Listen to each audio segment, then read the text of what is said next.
أشهد أن لا إله إلا الله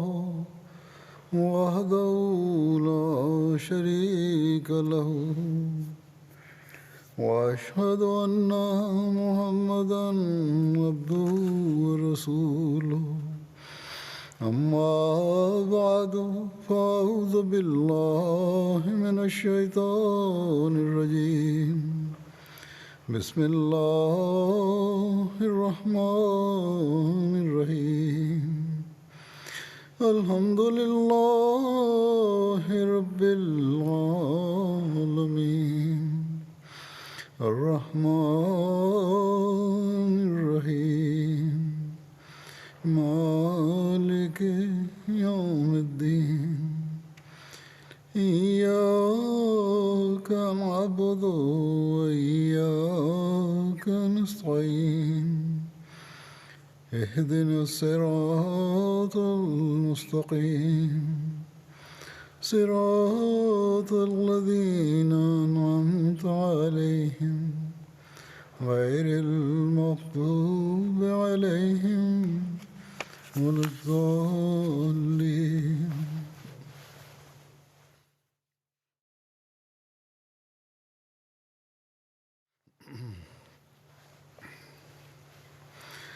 حضرت عثمان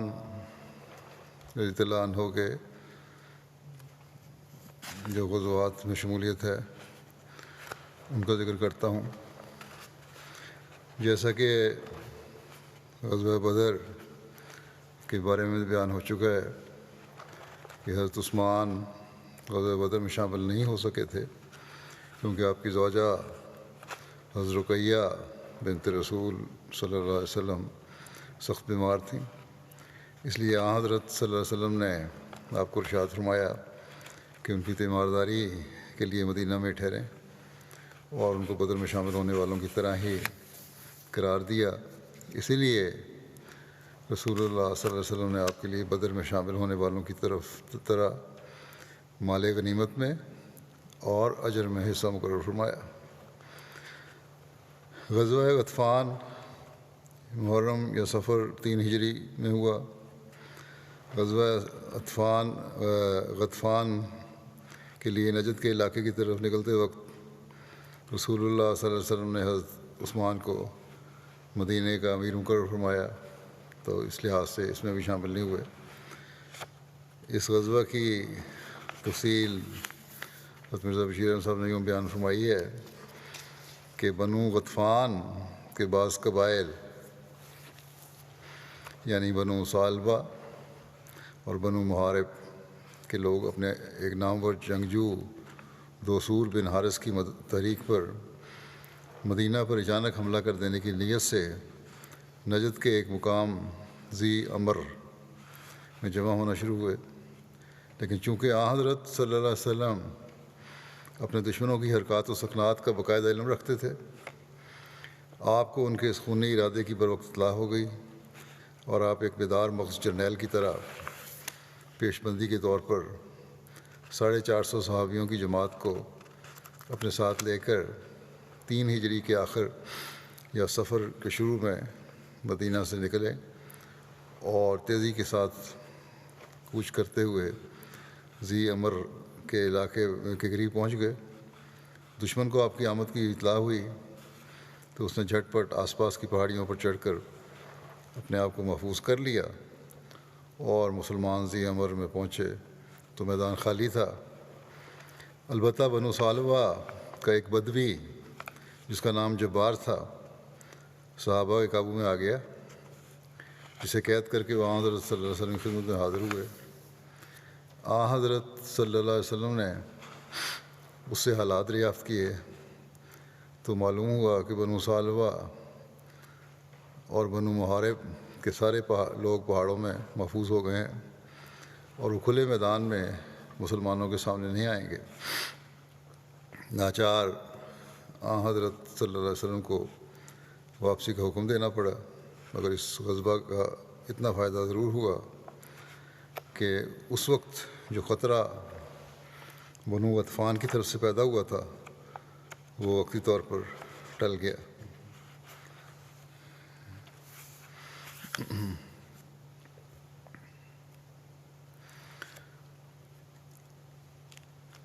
حضرت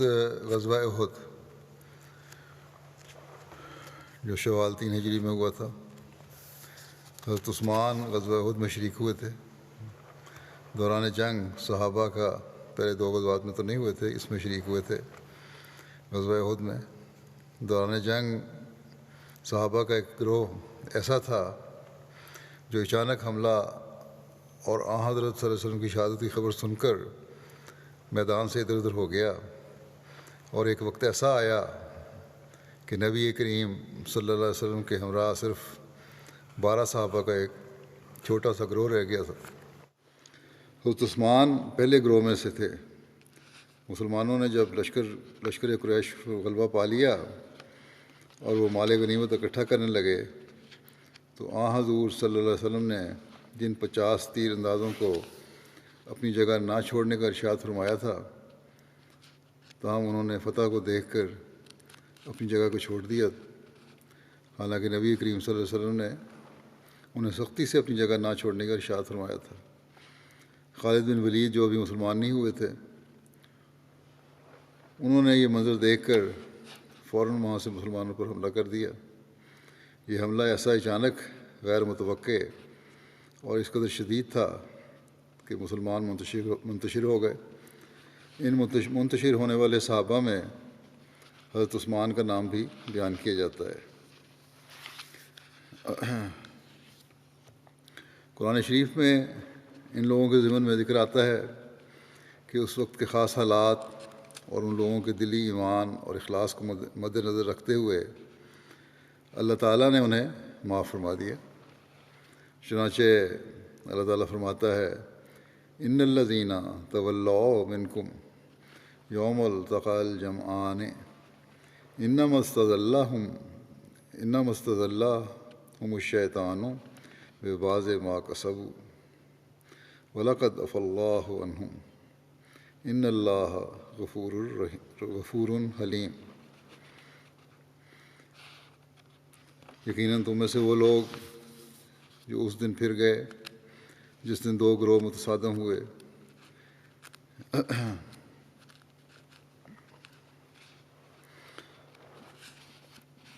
یقیناً شیطان نے انہیں پھسلا دیا تھا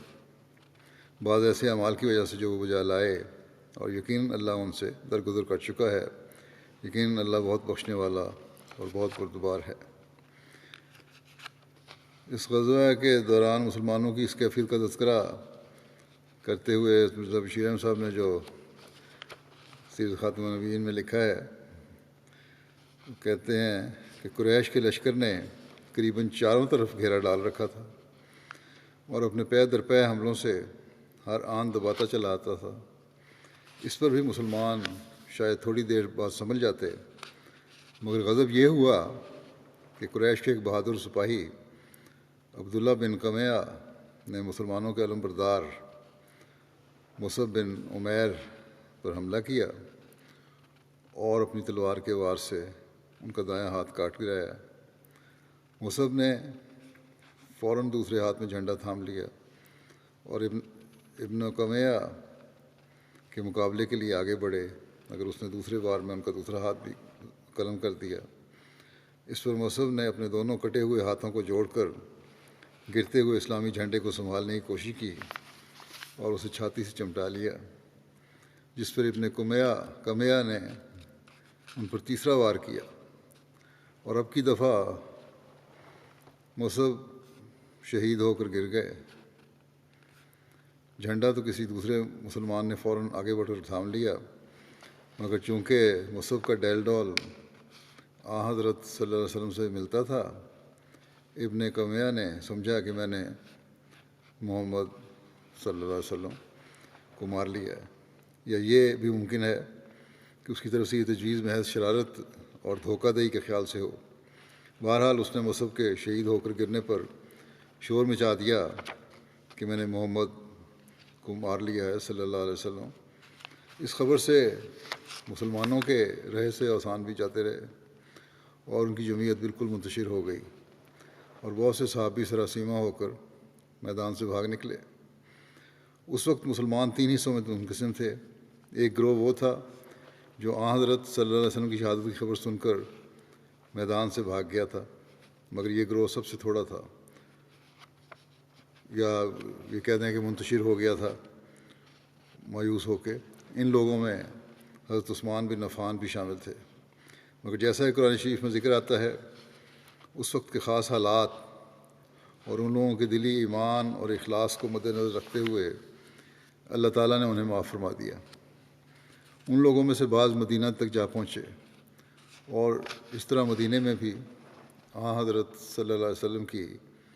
خیالی شہادت اور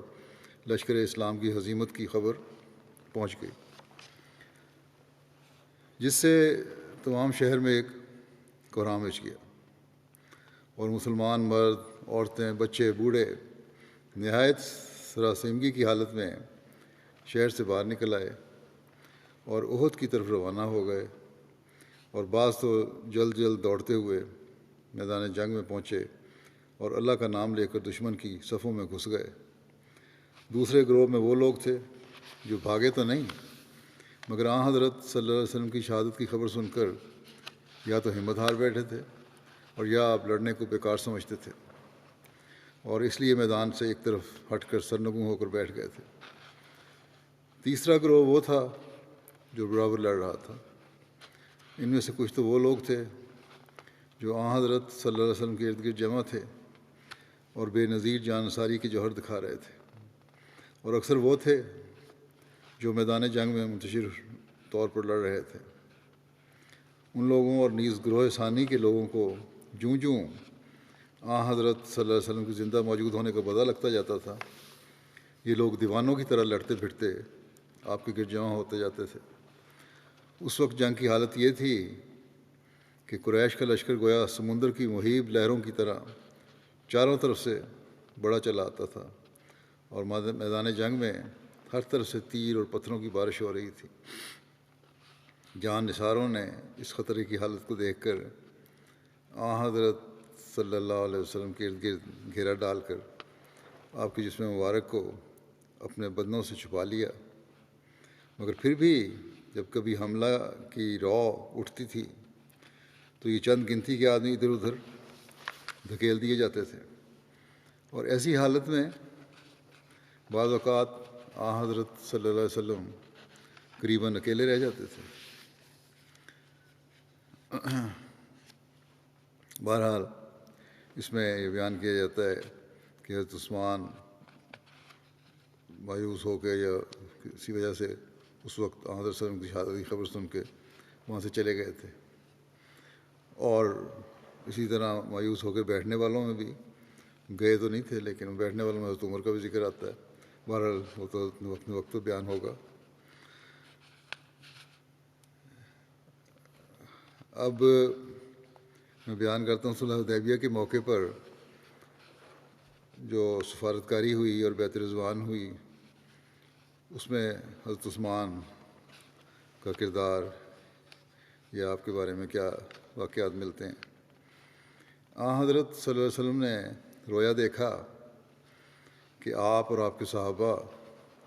امن کے ساتھ اپنے سروں کو منڈائے ہوئے اور بال چھوٹے کیے ہوئے بیت اللہ میں داخل ہو رہے ہیں۔ اس رویا کی بنا پر حضرت صلی اللہ علیہ وسلم نے ذوالقعدہ 6 ہجری میں اپنے 1400 اصحاب کے ہمراہ عمرے کی ادائیگی کے لیے مدینہ سے وسلم اپنے 1400 اصحاب کے ہمراہ عمرے کی ادائیگی کے لیے مدینہ سے نکلے۔ حدیبیہ کے مقام پر آپ نے پڑاؤ کیا۔ قریش نے آپ صلی اللہ علیہ وسلم کو عمرے کی ادائیگی سے روکا۔ فریقین کے درمیان جب سفارتکاری کا آغاز ہوا اور حضرت صلی اللہ علیہ وسلم نے مکے کے جوش و خروش کا حال سنا تو آپ نے فرمایا کسی ایسے بااثر شخص کو مکے میں بھجوایا جائے جو مکے ہی کا رہنے والا ہو اور قریش کے کسی معزز قبیلے سے تعلق رکھتا ہو۔ چنانچہ حضرت عثمان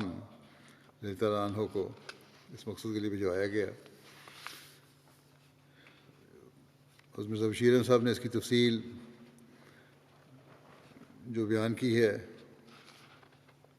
اس کا کچھ ذکر میں کرتا ہوں۔ آپ نے لکھا ہے کہ حضرت صلی اللہ علیہ وسلم نے ایک خواب دیکھی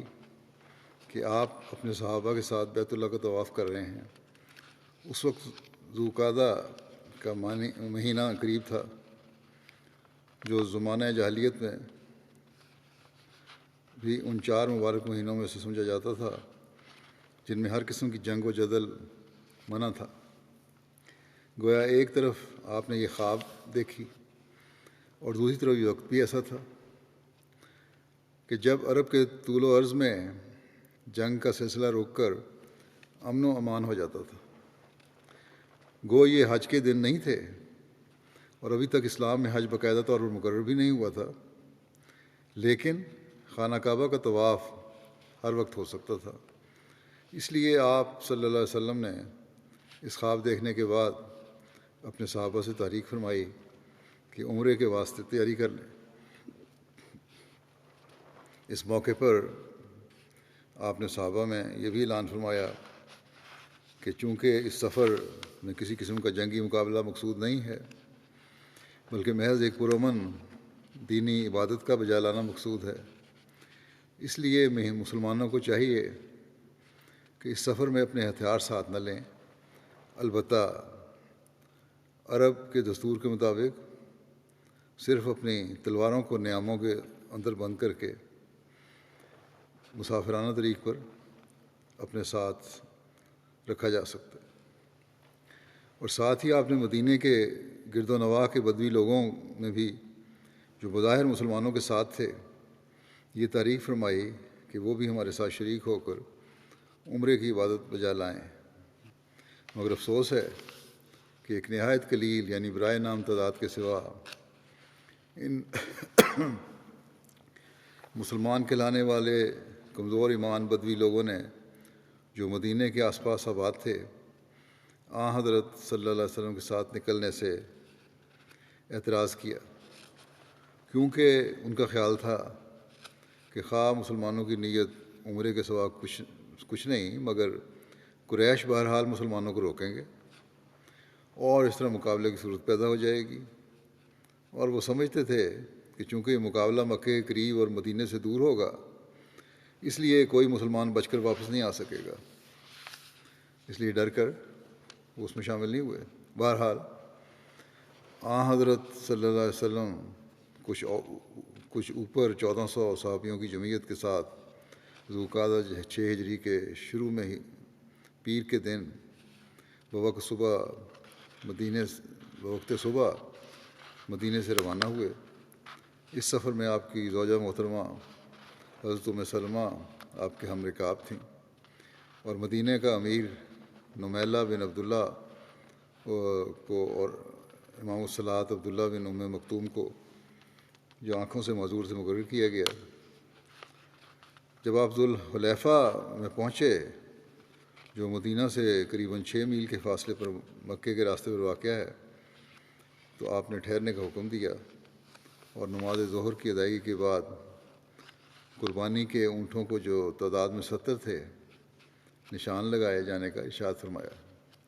اور صحابہ کو ہدایت فرمائی کہ وہ حاجیوں کا مخصوص لباس جو اصطلاحاً احرام کہلاتا ہے پہن لیں، اور آپ نے خود بھی احرام باندھ لیا، اور پھر قریش کے حالات کا علم حاصل کرنے کے لیے کہ آیا وہ کسی شرارت کا ارادہ تو نہیں رکھتے، ایک خبر رساں بصر بن سفیان نامی کو جو قبیلہ خزاع سے تعلق رکھتا تھا، جو مکے کے قرب میں آباد تھا، آگے بھجوا کر آہستہ آہستہ مکے کی طرف روانہ ہوئے، اور مزید احتیاط کے طور پر مسلمانوں کی بڑی جمعیت کے آگے آگے رہنے کے لیے عباد بن بشر کی کمان میں 20 سواروں کا ایک دستہ بھی متعین فرمایا۔ جب آپ چند روز کے سفر کے بعد اسفان کے قریب پہنچے جو مکہ سے تقریباً 2 منزل کے راستے پر واقع ہے، تو یہ کہا جاتا ہے کہ ایک منزل 9 میل کا ہوتی ہے، تو آپ کے خبر رساں نے واپس آ کر آپ کی خدمت میں اطلاع دی کہ قریش مکہ بہت جوش میں ہیں اور آپ کو روکنے کا پختہ عزم کیے ہوئے ہیں، حتیٰ کہ ان میں سے بعض نے اپنے جوش اور وحشت کے اظہار کے لیے چیتوں کی کھالیں پہن رکھی ہیں اور جنگ کا پختہ عزم کر کے باہر صورت مسلمانوں کو روکنے کا ارادہ رکھتے ہیں۔ یہ بھی معلوم ہوا کہ قریش نے اپنے چند جاں باز سواروں کا ایک دستہ خالد بن ولید کی کمان میں، جو اس وقت تک مسلمان نہیں ہوئے تھے، آگے بھجوا دیا ہے، اور یہ کہ یہ دستہ اس وقت مسلمانوں کے قریب پہنچا ہوا ہے، اور اس دستے میں اکرمہ بن ابو جہل بھی شامل ہے، وغیرہ وغیرہ۔ حضرت صلی اللہ علیہ وسلم نے یہ خبر سنی تو تصادم سے بچنے کی غرض سے صحابہ کو حکم دیا کہ مکے کے معروف راستے کو چھوڑ کر دائیں جانب ہوتے ہوئے آگے بڑھیں۔ چنانچہ مسلمان ایک دشوار گزار اور کٹھن راستے پر پڑ کر سمندر کی جانب ہوتے ہوئے آگے بڑھنا شروع ہوئے۔ جب آپ صلی اللہ علیہ وسلم اس نئے راستے پر چلتے ہوئے حدیبیہ کے قریب پہنچے، جو مکے سے ایک منزل یعنی صرف 9 میل کے فاصلے پر ہے، اور حدیبیہ کی گھاٹیوں پر سے مکے کی وادی کا آغاز ہو جاتا ہے، تو آپ کی اونٹنی جو القصویٰ کے نام سے مشہور تھی اور بہت سے غزوات میں آپ کے استعمال میں رہ چکی تھی، یکلخت پاؤں پھیلا کر زمین پر بیٹھ گئی اور باوجود اٹھانے کے اٹھنے کا نام نہ لیتی تھی۔ صحابہ نے عرض کیا کہ شاید یہ تھک گئی ہے، مگر حضرت صلی اللہ علیہ وسلم نے فرمایا نہیں، یہ تھکی نہیں، اور نہ ہی اس طرح تھک کر بیٹھ جانا اس کی عادت میں داخل ہے، بلکہ حق یہ ہے کہ جس بالا ہستی نے اس سے پہلے اصحاب فیل کے ہاتھی کو مکہ کی طرف بڑھنے سے روکا تھا، اسی نے اب اس اونٹنی کو بھی روکا ہے۔ بس خدا کی قسم، مکے کے قریش جو مطالبہ بھی حرم کی عزت کے لیے مجھ سے کریں گے، میں اسے قبول کروں گا، یہ آپ نے فرمایا۔ اس کے بعد آپ صلی اللہ علیہ وسلم نے اپنی اونٹنی کو پھر اٹھنے کی آواز دی، اور خدا کی قدرت کہ اس دفعہ وہ جھٹ اٹھ کر چلنے کو تیار ہو گئی۔ اس پر آپ اسے وادی حدیبیہ کے پرلے کنارے کی طرف لے گئے اور وہاں ایک چشمے کے پاس ٹھہر کر اونٹنی سے نیچے اتر آئے، اور اسی جگہ آپ کے فرمانے پر صحابہ نے ڈیرے ڈال دیے۔ پھر آگے ذکر یہاں آتا ہے کہ قریش کے ساتھ صلح کی گفتگو کا آغاز کس طرح ہوا۔ جب حضرت صلی اللہ علیہ وسلم نے حدیبیہ کی وادی میں پہنچ کر قیام فرمایا تو اس وادی کے چشمے کے پاس قیام کیا۔ جب صحابہ اس جگہ ڈیرے ڈال چکے تو قبیلہ خزاعہ کا ایک نامور رئیس بدیل بن ورقہ نامی، جو قریب ہی کے علاقے میں آباد تھا، اپنے چند ساتھیوں کے ساتھ حضرت صلی اللہ علیہ وسلم کی ملاقات کے لیے آیا، اور اس نے آپ سے عرض کیا کہ مکے کے رؤساء جنگ کے لیے تیار کھڑے ہیں، اور وہ کبھی بھی آپ کو مکے میں داخل نہیں ہونے دیں گے۔ آپ نے فرمایا کہ ہم تو جنگ کی غرض سے نہیں آئے، بلکہ صرف ایک عمرہ کی نیت سے آئے ہیں، اور افسوس ہے کہ باوجود اس کے کہ قریش مکہ کو جنگ کی آگ نے جلا جلا کر خاک کر رکھا ہے، مگر پھر بھی یہ لوگ باز نہیں آتے، اور میں تو ان لوگوں کے ساتھ اس سمجھوتے کے لیے بھی تیار ہوں کہ وہ میرے خلاف جنگ بند کر کے مجھے دوسرے لوگوں کے لیے آزاد چھوڑ دیں۔ مکے والوں سے میں کوئی تعلق نہیں کرتا، کچھ ان سے تعلق نہیں رکھوں گا، اور دوسرے لوگوں کو اسلام کو پیغام پہنچاؤں گا، لیکن اگر انہوں نے میری اس تجویز کو بھی رد کر دیا اور باہر صورت جنگ کی آگ کو بھڑکائے رکھا، تو مجھے بھی اس ذات کی قسم ہے جس کے ہاتھ میں میری جان ہے کہ پھر میں بھی اس مقابلے سے اس وقت تک پیچھے نہیں ہٹوں گا کہ یا تو میری جان اس راستے میں قربان ہو جائے اور یا خدا مجھے فتح عطا کرے۔ اگر میں ان کے مقابلے میں آ کر مٹ گیا تو قصہ ختم ہوا۔ لیکن اگر خدا نے مجھے فتح عطا کی اور میرے لائے ہوئے دین کو غلبہ حاصل ہو گیا تو پھر مکے والوں کو بھی ایمان لے آنے میں کوئی تعامل نہیں ہونا چاہیے۔ بدیل بن ورقہ پر آپ کی اس مخلصانہ اور درد مندانہ تقریر کا بہت اثر ہوا، اور اس نے آپ سے عرض کیا کہ آپ مجھے کچھ مہلت دیں کہ میں مکے جا کر آپ کا پیغام پہنچاؤں اور مصالحت کی کوشش کروں۔ آپ نے اجازت دے دی،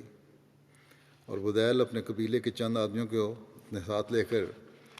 مکے کی طرف روانہ ہو گیا۔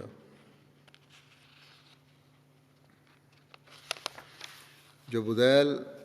بن ورقہ مکے میں پہنچا تو اس نے قریش کو جمع کر کے ان سے کہا کہ میں اس شخص یعنی محمد رسول اللہ صلی اللہ علیہ وسلم کے پاس سے آ رہا ہوں، اور میرے سامنے اس نے ایک تجویز پیش کی ہے، اگر آپ اجازت دیں تو میں اس کو ذکر کروں۔ اس پر قریش کے جوشیلے اور غیر ذمہ دار لوگ کہنے لگے کہ ہم اس شخص کی کوئی بات سننے کے لیے تیار نہیں، مگر اہل الرائے اور سکہ لوگوں نے کہا کہ ہاں، جو تجویز بھی ہے وہ ہمیں بتاؤ۔ چنانچہ بدیل نے حضرت صلی اللہ علیہ وسلم کو بیان کردہ تجویز کا اعادہ کیا۔ اس پر ایک شخص عروہ بن مسعود نامی جو قبیلہ ثقیف کا ایک بہت بااثر رئیس تھا اور اس وقت مکے میں موجود تھا، کھڑا ہو گیا اور قدیم عربی انداز میں قریش سے کہنے لگا کہ اے لوگو، کیا میں تمہارے باپ کی جگہ نہیں ہوں؟ انہوں نے کہا ہاں۔ پھر اس نے کہا کیا آپ لوگ میرے بیٹوں کی طرح نہیں ہیں؟ انہوں نے کہا ہاں۔ پھر عروہ نے کہا کیا تمہیں مجھ پر کسی قسم کی بے اعتمادی ہے؟ قریش نے کہا ہرگز نہیں۔ اس نے کہا کہ تو پھر میری یہ رائے ہے کہ اس شخص محمد صلی اللہ علیہ وسلم نے آپ کے سامنے ایک عمدہ بات پیش کی ہے، آپ کو چاہیے کہ اس کی تجویز کو قبول کر لیں اور مجھے اجازت دیں کہ میں آپ کی طرف سے محمد صلی اللہ علیہ وسلم کے پاس جا کر مزید گفتگو کروں۔ قریش نے کہا بے شک، آپ جائیں اور گفتگو کریں۔ اس وقت وہ جب حضرت صلی اللہ علیہ وسلم کی مجلس میں پہنچا تو وہاں ایک روح پرور نظارہ بھی اس نے دیکھا۔ عروہ حضرت صلی اللہ علیہ وسلم کی خدمت میں آیا اور آپ کے ساتھ گفتگو شروع کی۔ آپ نے اس کے سامنے اپنی وہی تقریر دہرائی جو اس سے قبل بدیل بن ورقہ کے سامنے فرما چکے تھے۔ عروہ اصولاً حضرت صلی اللہ علیہ وسلم کی رائے کے ساتھ متفق تھا، مگر قریش کی سفارت کا حق ادا کرنے اور ان کے حق میں زیادہ سے زیادہ شرائط محفوظ کرانا چاہتا تھا۔ عروہ آپ کے ساتھ گفتگو ختم کر کے قریش کی طرف لوٹا اور جاتے ہی قریش سے کہنے لگا اے لوگو، میں نے دنیا میں بہت سفر کیے ہیں، بادشاہوں کے دربار میں شامل ہوا ہوں اور کیسر و کسریٰ اور نجاشی کے سامنے بطور وفد کے پیش ہو چکا ہوں، مگر خدا کی قسم، جس طرح میں نے محمد صلی اللہ علیہ وسلم کے صحابیوں کو محمد کی عزت کرتے دیکھا ہے، ایسا میں نے کسی اور جگہ نہیں دیکھا۔ پھر اس نے اپنا وہ سارا مشاہدہ بیان کیا جو اس نے حضرت صلی اللہ علیہ وسلم کی مجلس میں دیکھا تھا، اور آخر میں کہنے لگا کہ میں پھر یہی مشورہ دیتا ہوں کہ محمد صلی اللہ علیہ وسلم کی تجویز ایک منصفانہ تجویز ہے، اسے قبول کر لینا چاہیے۔ عروہ کی یہ گفتگو سن کر قبیلہ بنی کنانہ کے ایک رئیس نے، جس کا نام خلیس بن علقمہ تھا، قریش سے کہا کہ اگر آپ لوگ پسند کریں تو میں محمد صلی اللہ علیہ وسلم کے پاس جاتا ہوں۔ انہوں نے کہا ہاں بے شک جاؤ۔ چنانچہ یہ شخص حدیبیہ میں آیا، اور جب حضرت صلی اللہ علیہ وسلم نے اسے دور سے آتے دیکھا تو صحابہ سے فرمایا یہ شخص جو ہمارے سامنے آ رہا ہے ایسے قبیلے سے تعلق رکھتا ہے جو قربانی کے مناظر کو پسند کرتے ہیں، بس فوراً اپنی قربانی کے جانوروں کو اکٹھا کر کے اس کے سامنے لاؤ تاکہ اسے پتہ لگے اور احساس پیدا ہو کہ ہم کس غرض سے آئے ہیں۔ چنانچہ صحابہ اپنے قربانی کے جانوروں اور اس کے سامنے جمع ہو گئے۔ جب اس نے یہ نظارہ دیکھا کہنے لگا سبحان اللہ سبحان اللہ، یہ تو حاجی لوگ ہیں، انہیں بیت اللہ کے طواف سے کسی طرح روکا نہیں جا سکتا۔ چنانچہ وہ جلدی ہی قریش کی طرف واپس لوٹ گیا اور قریش سے کہنے لگا، میں نے دیکھا ہے کہ مسلمانوں نے اپنے جانوروں کے گلے میں قربانی کا ہار باندھ رکھے ہیں اور ان پر قربانی کے نشان لگائے ہوئے ہیں، بس یہ کس طرح مناسب نہیں کہ انہیں طواف کعبہ سے روکا جائے۔ قریش میں اس وقت سخت انتشار کی کیفیت پیدا ہو رہی تھی اور لوگوں کی دو پارٹیاں بن گئی تھیں۔ ایک پارٹی بہر صورت مسلمانوں کو واپس لوٹانے پر مصر تھی اور مقابلے کے خیالات پر سختی سے قائم تھی، مگر دوسری پارٹی اسے اپنے قدیم مذہبی روایات کے خلاف پا کر خوفزدہ ہو رہی تھی اور کسی باعزت سمجھوتے کی متمنی تھی۔ اس لیے یہ فیصلہ معلق چلا جا رہا تھا۔ اس موقع پر ایک عربی رئیس مکرز بن حفص نامی نے قریش سے کہا کہ مجھے جانے دو، میں کوئی فیصلہ کی راہ نکالوں گا۔ قریش نے کہا اچھا تم بھی کوشش کر کے دیکھ لو۔ چنانچہ وہ حضرت صلی اللہ علیہ وسلم کے پاس آیا۔ حضرت صلی اللہ علیہ وسلم نے اسے دور سے آتے دیکھا تو فرمایا خدا خیر کرے، یہ آدمی تو اچھا نہیں۔ بہرحال مکرز آپ کے پاس آیا اور گفتگو کرنے لگا، مگر ابھی وہ بات کر ہی رہا تھا کہ مکے کا ایک نامور رئیس سہیل بن عمر حضرت صلی اللہ علیہ وسلم کی خدمت میں حاضر ہوا، جسے غالباً قریش نے اپنی گھبراہٹ میں مکرز کی واپسی کا انتظار کرنے کے بغیر بھجوا دیا تھا۔ حضرت صلی اللہ علیہ وسلم نے سہیل کو آتے دیکھا تو فرمایا یہ سہیل آتا ہے، اب خدا نے چاہا تو معاملہ آسان ہو جائے گا۔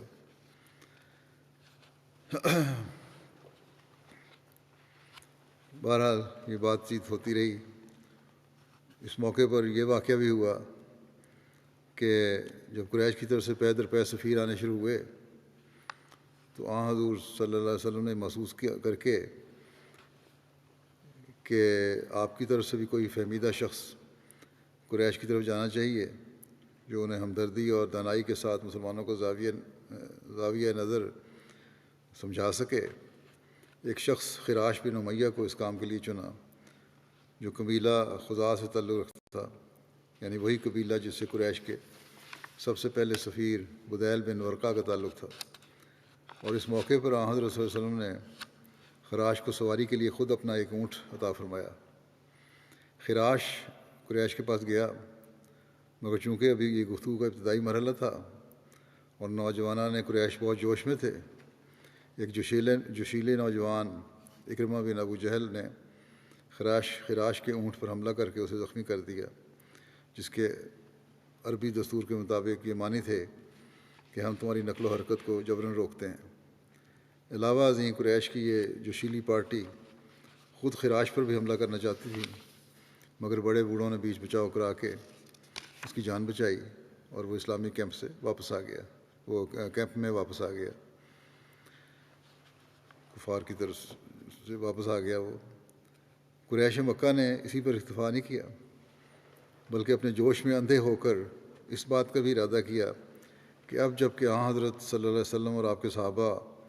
مکے سے اس قدر قریب اور مدینے سے اتنی دور آئے ہوئے ہیں تو ان پر حملہ کر کے جہاں تک ممکن ہو نقصان پہنچایا جائے۔ چنانچہ اس غرض کے لیے انہوں نے 40-50 آدمیوں کی ایک پارٹی حدیبیہ کی طرف روانہ کی اور اس گفت و شنید کے پردے میں جو اس وقت فریقین میں جاری تھی ان لوگوں کو ہدایت دی کہ اسلامی کیمپ کے ارد گرد گھومتے ہوئے طاق میں رہیں اور موقع پا کر مسلمانوں کا نقصان کرتے رہیں، بلکہ بعض روایتوں سے یہاں تک پتہ لگتا ہے کہ یہ لوگ تعداد میں 80 تھے اور اس موقع پر قریش نے حضرت صلی اللہ علیہ وسلم کے قتل کی بھی سازش کی تھی، مگر بہرحال خدا کے فضل سے مسلمان اپنی جگہ ہوشیار تھے۔ چنانچہ قریش کی سازش کا راز کھل گیا اور یہ لوگ جو تھے سب کے سب گرفتار کر لیے گئے۔ مسلمانوں کو اہل مکہ کی حرکت پر جو اشر حرم میں اور پھر گویا حرم کے علاقے میں کی گئی تھی سخت طیش تھا، مگر حضرت صلی اللہ علیہ وسلم نے ان لوگوں کو معاف فرما دیا اور مصالحت کی گفتگو میں روک نہ پیدا ہونے دی۔ اہل مکہ کی اس حرکت کا قرآن شریف نے بھی ذکر کیا ہے، چنانچہ فرماتا ہے وَهُوَ الَّذِي كَفَّ أَيْدِيَهُمْ عَنْكُمْ وَأَيْدِيَكُمْ عَنْهُمْ بِبَطْنِ مَكَّةَ من بعد ان اظفرکم علیہم وکان اللہ بما تعملون بصیرا، یعنی خدا نے اپنے فضل سے کفار کے ہاتھوں کو مکہ کی وادی میں تم سے روک کر رکھا اور تمہاری حفاظت کی، اور پھر جب تم نے ان لوگوں پر غلبہ پا لیا اور انہیں اپنے قابو میں کر لیا تو خدا نے تمہارے ہاتھوں کو ان سے روک کر رکھا۔ بہرحال جب ہم ان تمام حالات اس پس منظر میں حضرت صلی اللہ علیہ وسلم کے مسلسل صبر اور حوصلہ اور امن کی کوشش کو دیکھتے ہیں جو انتہا کو پہنچا ہوا ہے، تو ہمیں نظر آتا ہے کہ ایک ایسا صبر اور امن کی کوشش ہے جس کی کوئی مثال دنیا میں نہیں مل سکتی۔ آپ مسلسل اس کوشش میں تھے کہ امن کی صورت پیدا ہو۔ حضرت صلی اللہ علیہ وسلم نے جب قریش کی شرارت کو دیکھا اور ساتھ ہی خراش بن امیہ سے اہل مکہ کے جوش و خروش کا حال سنا تو قریش کو ٹھنڈا کرنے اور راہ راست پر لانے کی غرض سے ارادہ فرمایا کہ کسی ایسے بااثر شخص کو مکہ میں بھجوایا جائے جو مکہ کے ہی رہنے والا ہو اور قریش کے کسی معزز قبیلے سے تعلق رکھتا ہو۔ یعنی اس کے بعد یہ آپ نے کوشش چھوڑی نہیں، بلکہ پھر بھی یہ رسک لیا کہ کسی کو دوبارہ بھیجنا چاہیے۔ چنانچہ آپ نے حضرت عمر بن خطاب سے فرمایا کہ بہتر ہوگا کہ آپ مکے میں جائیں اور مسلمانوں کی طرف سے سفارت کا فرض انجام دیں۔ حضرت عمر نے عرض کیا یا رسول اللہ، آپ جانتے ہیں کہ مکے کے لوگ میرے سخت دشمن ہو رہے ہیں اور اس وقت مکے میں میرے قبیلے کا کوئی بااثر آدمی موجود نہیں جس کا اہل مکہ پر دباؤ ہو، اس لیے میرا مشورہ ہے کہ کامیابی کا راستہ آسان کرنے کے لیے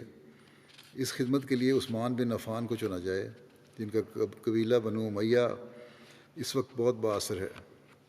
اور مکے والے عثمان کے خلاف شرارت کی جرات نہیں کر سکتے، اور کامیابی کی زیادہ امید ہے اگر حضرت عثمان کو بھیجا جائے۔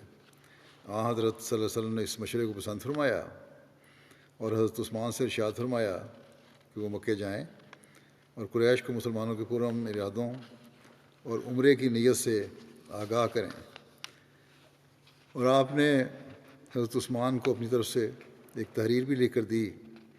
جو رؤسائے قریش کے نام تھی۔ اس تحریر میں حضرت صلی اللہ علیہ وسلم نے اپنے آنے کی غرض بیان کی اور قریش کو یقین دلایا کہ ہماری نیت صرف ایک عبادت کا بجا لانا ہے اور ہم پرامن صورت میں عمرہ بجا لا کر واپس چلے جائیں گے۔ آپ صلی اللہ علیہ وسلم نے حضرت عثمان سے یہ بھی فرمایا کہ مکے میں جو کمزور مسلمان ہیں انہیں بھی ملنے کی کوشش کرنا اور ان کی ہمت بڑھانا اور کہنا کہ ذرا اور صبر سے کام لیں،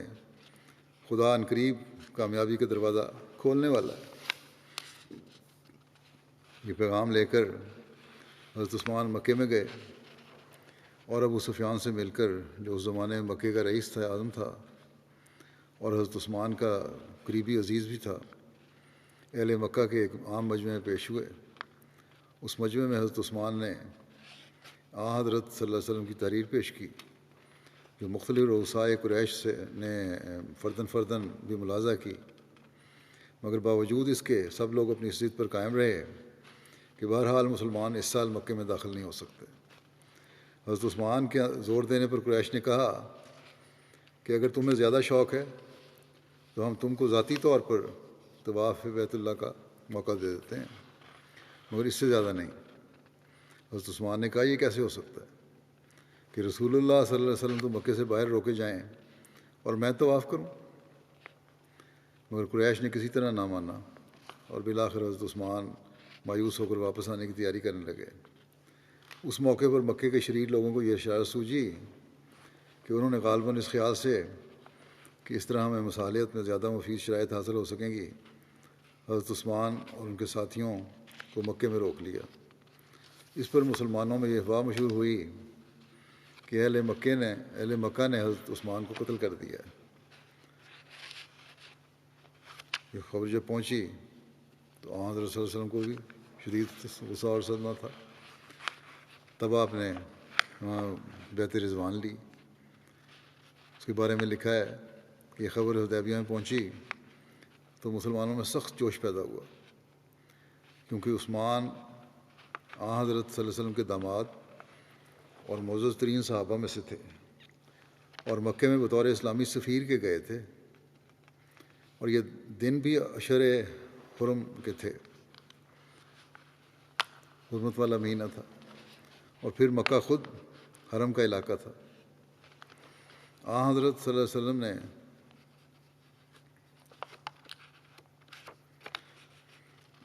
فوراً تمام مسلمانوں میں اعلان کر کے انہیں ایک ببول یعنی کیکر کے درخت کے نیچے جمع کیا، اور جب صحابہ جمع ہو گئے تو اس خبر کا ذکر کر کے فرمایا کہ اگر یہ اطلاع درست ہے تو خدا کی قسم ہم اس جگہ سے اس وقت تک نہیں ٹلیں گے کہ عثمان کا بدلہ نہ لے لیں۔ پھر آپ نے صحابہ سے فرمایا، آؤ اور میرے ہاتھ پر ہاتھ رکھ کر جو اسلام میں بیعت کا طریقہ ہے یہ عہد کرو کہ تم میں سے کوئی شخص پیٹھ نہیں دکھائے گا اور اپنی جان پر کھیل جائے گا، مگر کسی حال میں اپنی جگہ نہیں چھوڑے گا۔ اس اعلان پر صحابہ بیعت کے لیے اس طرح لپکے کہ ایک دوسرے پر گرے پڑتے تھے، اور ان 1400-1500 مسلمانوں کا کہ یہی اس وقت اسلام کی جمع پونجی تھی، سارے کل مسلمان تھے، ایک ایک فرد اپنے محبوب آقا کے ہاتھ پر گویا دوسری دفعہ بک گیا۔ جب بیعت ہو رہی تھی تو حضرت صلی اللہ علیہ وسلم نے اپنا بایاں ہاتھ اپنے دائیں ہاتھ پر رکھ کر فرمایا کہ یہ عثمان کا ہاتھ ہے، کیونکہ اگر وہ یہاں ہوتا تو اس مقدس سودے میں کسی سے پیچھے نہ رہتا، لیکن اس وقت وہ خدا اور اس کے رسول کے کام میں مصروف ہے۔ اس طرح یہ بجلی کا سا منظر اپنے اختتام کو پہنچا۔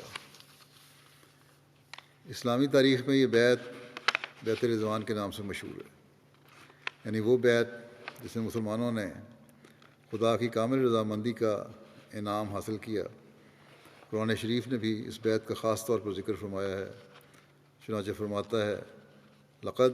رضی اللہ عن المؤمنین اذ یبایعونک تحت الشجرۃ وعلم ما فی قلوبہم وانزل السکینۃ علیہم واصابہم فتحا قریبا۔ یعنی اللہ تعالیٰ خوش ہو گیا مسلمانوں سے، جبکہ اے رسول وہ ایک درخت کے نیچے تیری بیعت کر رہے تھے، کیونکہ اس بیعت سے ان کے دلوں کا مخفی اخلاص خدا کے ظاہری علم میں آ گیا، سو خدا نے بھی ان پر سکینت نازل فرمائی اور انہوں نے ایک قریب کی فتح کا انعام عطا کیا۔ صحابہ کرام بھی ہمیشہ اس بیعت کو بڑے فخر اور محبت کے ساتھ بیان کیا کرتے تھے، اور ان میں سے اکثر بعد میں آنے والے لوگوں سے کہا کرتے تھے کہ تم تو مکہ کی فتح کو فتح شمار کرتے ہو، مگر ہم بیعت رضوان ہی کو فتح خیال کرتے تھے، اور اس میں شبہ نہیں کہ یہ بیعت اپنے قوائف کے ساتھ مل کر ایک نہایت عظیم الشان فتح تھی، نہ صرف اس لیے کہ اس نے آئندہ فتوحات کا دروازہ کھول دیا، بلکہ اس لیے بھی کہ اس سے اسلام کی اس جاں فروشانہ روح کا جو دین محمدی کا گویا مرکزی نقطہ ہے ایک نہایت شاندار رنگ میں اظہار ہوا، اور فدائیان اسلام نے اپنے عمل سے بتا دیا کہ وہ اپنے رسول اور اس رسول کی لائی ہوئی صداقت کے لیے ہر میدان میں اور اس میدان کے ہر قدم پر موت و حیات کے سودے کے لیے تیار ہیں۔ اسی لیے صحابہ کرام بیعت رضوان کا ذکر کرتے ہوئے کہا کرتے تھے کہ بیعت موت کے عہد کی بیعت تھی، یعنی اس عہد کی بیعت تھی کہ ہر مسلمان اسلام کی خاطر اور اسلام کی عزت کی خاطر اپنی جان پر کھیل جائے گا، مگر پیچھے نہیں ہٹے گا۔ اور اس بیعت کا خاص پہلو یہ تھا کہ یہ عہد و پیمان صرف منہ کا ایک وقتی اقرار نہیں تھا جو عارضی جوش کی حالت میں کر دیا گیا ہو، بلکہ دل کی گہرائیوں کی آواز تھی، جس کے پیچھے مسلمانوں کی ساری طاقت ایک نقطۂ واحد پر جمع تھی۔ جب قریش کو اس بیعت کی اطلاع پہنچی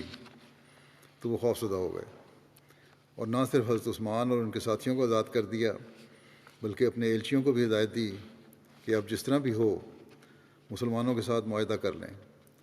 مگر یہی شرط ضرور رکھی جائے کہ اس سال کے بجائے مسلمان آئندہ سال آ کر عمرہ بجا لائیں، اور بہرحال اب واپس چلے جائیں۔ دوسری طرف حضرت صلی اللہ علیہ وسلم بھی ابتدا سے عہد کر چکے تھے کہ میں اس موقع پر کوئی ایسی بات نہیں کروں گا جو حرم المحرم اور بیت اللہ کے احترام کے خلاف ہو، اور چونکہ آپ کو خدا نے بشارت دے رکھی تھی کہ اس موقع پر قریش کے ساتھ مصالحت آئندہ کامیابیوں کا پیش خیمہ بننے والی ہے، اس لیے گویا فریقین کے لحاظ سے یہ ماحول مصالحت کا ایک نہایت عمدہ ماحول تھا۔ اور اسی ماحول میں سہیل بن عمر حضرت صلی اللہ علیہ وسلم کے پاس پہنچا، اور آپ نے اسے دیکھتے ہی فرمایا کہ اب معاملہ آسان ہوتا نظر آتا ہے۔ صلح کی گفتگو شروع ہوئی۔ جب سہیل بن عمر حضرت صلی اللہ علیہ وسلم کے سامنے آیا تو آپ نے اسے دیکھتے ہی فرمایا، جیسے کہ پہلے ذکر ہو چکا ہے کہ سہیل آتا ہے، اب خدا نے چاہا تو معاملہ سہل ہو جائے گا۔ بہرحال سہیل آیا اور آتے ہی حضرت صلی اللہ علیہ وسلم سے کہنے لگا، آؤ جی اب لمبی بحث جانے دو، ہم معاہدے کے لیے تیار ہیں۔ حضرت صلی اللہ علیہ وسلم نے فرمایا، ہم بھی تیار ہیں، اور اس ارشاد کے ساتھ ہی آپ نے اپنے سیکرٹری حضرت علی کو بلوایا۔ اس معاہدہ کی شرائط حسب ذیل تھیں۔ حضرت صلی اللہ علیہ وسلم اور آپ کے ساتھی اس سال واپس چلے جائیں، آئندہ سال وہ مکے میں آ کر رسم عمرہ ادا کر سکتے ہیں، مگر سوائے نیام میں بند تلوار کے کوئی ہتھیار ساتھ نہ ہو، اور مکے میں 3 دن سے زیادہ نہ ٹھہریں۔ اگر کوئی مرد مکے والوں میں سے مدینہ جائے تو خواہ وہ مسلمان ہی ہو، حضرت صلی اللہ علیہ وسلم اسے مدینہ میں پناہ نہ دیں اور واپس لوٹا دیں۔ لیکن اگر کوئی مسلمان مدینہ چھوڑ کر مکے میں آ جائے تو اسے واپس نہیں لوٹایا جائے گا۔ ایک اور روایت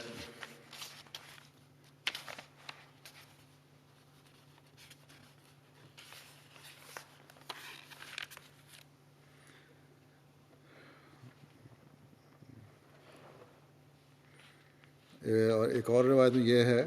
کہ اگر مکے والوں میں سے کوئی شخص اپنے ولی یعنی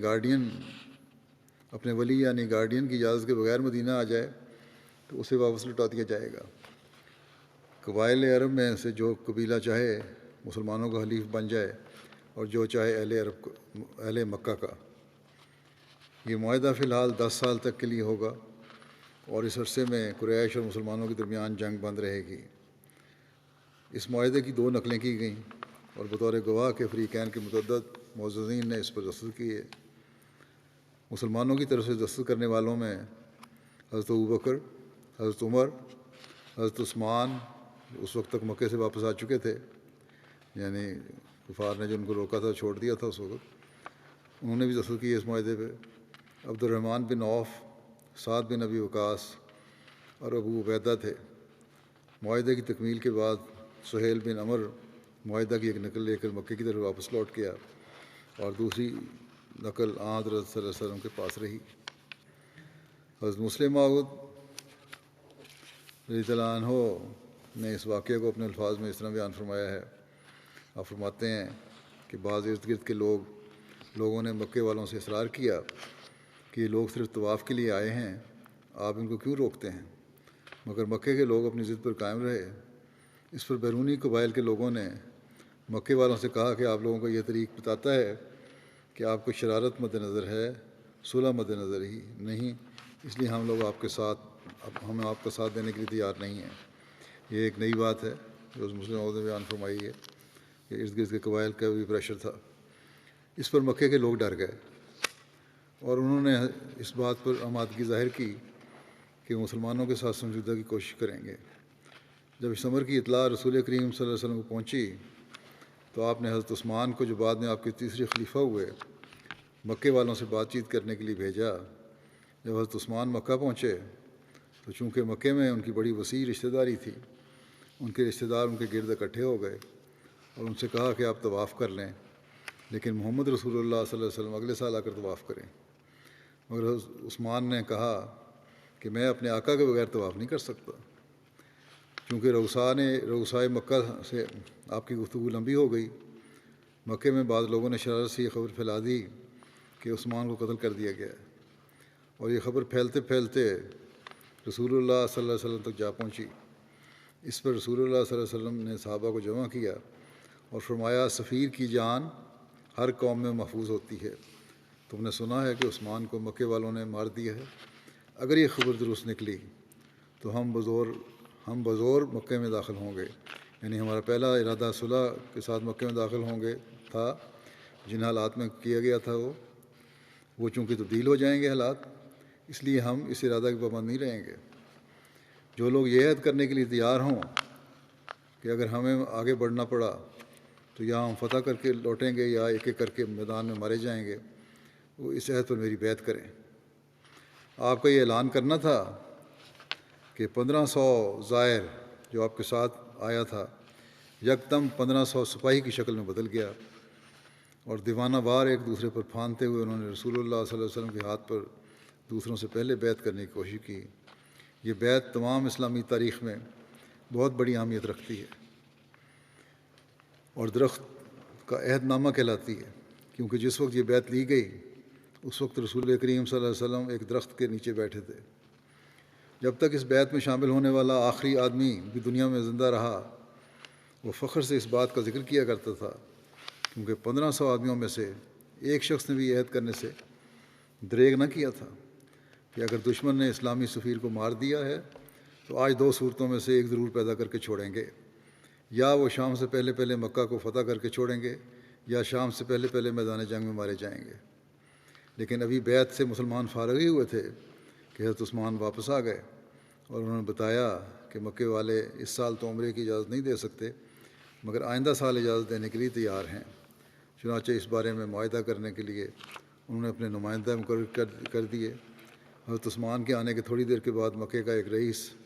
سہیل نامی معاہدے کے لیے آپ کی خدمت میں حاضر ہوا اور یہ معاہدہ لکھا گیا۔ یہ ذکر چل رہا ہے ابھی عثمان کا،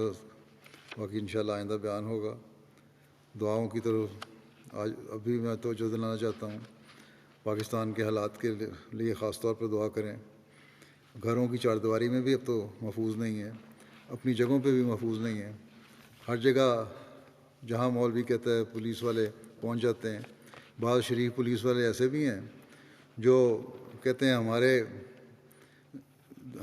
ہمدردیاں آپ کے ساتھ ہیں، لیکن ہم کیا کریں کہ ہمیں پریشر اتنا پڑتا ہے کہ ہمارے افسران جو کہتے ہیں پھر ہمیں کرنا پڑتا ہے۔ تو اللہ تعالیٰ ایسے بد فطرت افسران سے بھی ہماری جان چھڑائے، ملک کی جان چھڑائے، اور ہر احمدی کو آزادی سے اور محفوظ طریقے پر اپنے وطن میں رہنے کی توفیق عطا فرمائے۔ خاص طور پر دعائیں کرتے رہیں۔ انشاءاللہ تعالیٰ یہ دعائیں اگر جاری رہیں تو جلد انشاءاللہ ہم دیکھیں گے کہ مخالفین کا انجام جو ہے وہ نہایت عبرتناک ہوگا۔ اللہ تعالیٰ ہمیں دعاؤں کو بھی توفیق دے اور انہیں قبول بھی فرمائے۔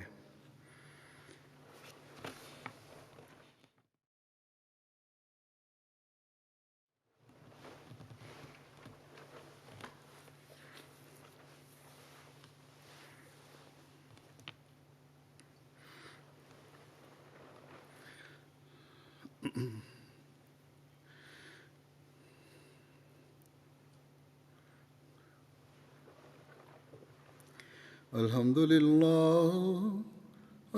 لله نحمده ونستعينه ونستغفره ونؤمن به ونتوكل عليه ونعوذ بالله من شرور أنفسنا ومن سيئات أعمالنا من يهده الله فلا مضل له ومن يضلل فلا هادي له ونشهد أن لا إله إلا الله ونشهد أن محمدا عبده ورسوله عباد الله رحمكم الله إن الله يأمر بالعدل والإحسان